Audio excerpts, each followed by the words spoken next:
விருச்சிக ராசி. காலபுருஷனுக்கு 8, காலபுருஷனுக்கு 8ஆம் இடம்.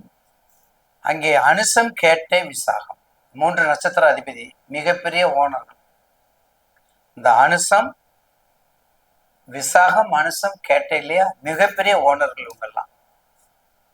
இந்த ஓனர்கள்லாம் பார்த்தீங்கன்னா பயந்து மிரட்டுருவாங்க. ஏன்னா இப்போ கோச்சாரத்திலையும் அப்படிப்பட்டவங்கெல்லாம் இருக்காங்க. இப்போ இந்த கோச்சாரத்தில் அப்படித்தான் இருக்காங்க. அதனாலதான் அவங்கள பற்றி நம்ம பெருமையும் மதிப்பும் மரியாதையும் வணக்கமும் சொல்லிக்கொண்டே இருக்க வேண்டும். ஏன்னா அவங்களுக்கு எப்போதுமே ஆய்வு பண்ணக்கூடியவர்கள், ஆராய்ச்சி பண்ணக்கூடியவர்கள், எந்த சிரமத்தையும் சாதாரணமாக, மிக சாதாரணமாக எடுத்துக்கொள்ளக்கூடியவர்கள், எந்த சிரமத்தையும் மிக சாதாரணமாக எடுத்துக்கொள்ளக்கூடியவர்கள், மதிப்போட மரியாதையோடு பேசக்கூடியவர்கள், மதிப்போட மரியாதையோடு பேசக்கூடியவர்கள். 2க்கு 5 குரு, 2க்கு 5 குரு. அதுதான் நம்ம பார்க்கணும். நீ என்ன லக்னம் இருந்துக்க, நீ என்ன லக்னம் இருந்துக்க, என்ன திசை புரிஞ்ச, உன்னுடைய உங்க செயல்பாடு எப்படி இருக்கும், அடுத்து என்ன செய்யணும், அடுத்து என்ன செய்யணும், பறக்கணும் பறக்கணும், அடுத்து என்ன பண்ணணும், அது தேடிக்கிட்டே இருக்கும். அப்படிப்பட்ட விருச்சிக ராசி நேயர்களுக்கு இந்த மாசத்துல நிச்சயமாக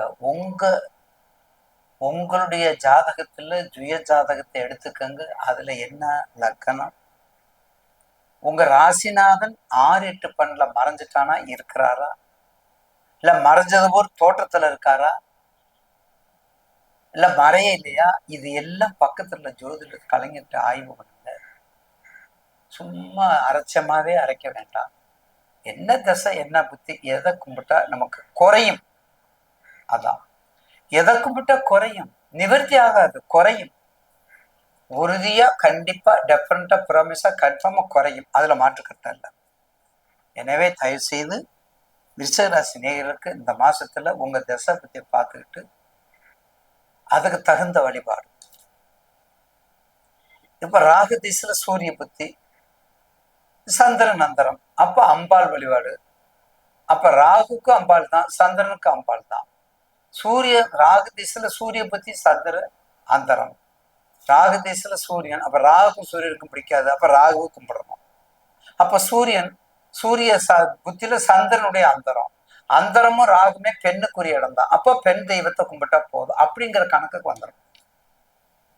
அப்ப எங்கேயும் கொண்டு போக முடியல, நான் வேலை பார்க்குறேன் ஐயா, வெள்ளி செவ்வாய் நான் கும்பிட முடியல, ஞாயிற்றுக்கிழமையும் நாங்க நான்வெஜ் சாப்பிட்றோம், ஒண்ணுமே பிரச்சனை இல்லை. கையில புக்கை வச்சுக்கோங்க, லலிதா சகஸ்ரநாம புக்கை வச்சுக்கோங்க.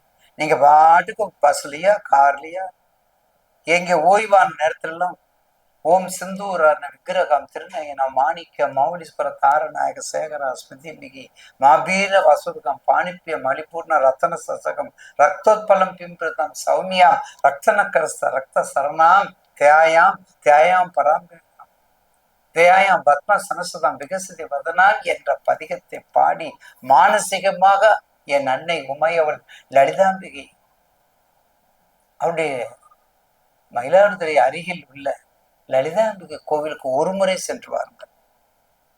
உலகத்துல எங்கேயுமே நீங்க தண்டையை பார்க்க முடியாது, அந்த கொலுசை பார்க்க முடியாது, காலில் உள்ள சிலம்பு அங்க மட்டும்தான் நம்ம பார்க்க முடியும். கண்கொள்ளா காட்சி. கோடி கோடி நமஸ்காரம் பண்ணணும் அவருடைய பாதத்தை நம்ம. அப்படிப்பட்ட புனிதமான தலத்துக்கு சென்று வாருங்கள், வெற்றியை சூடி வாருங்கள்.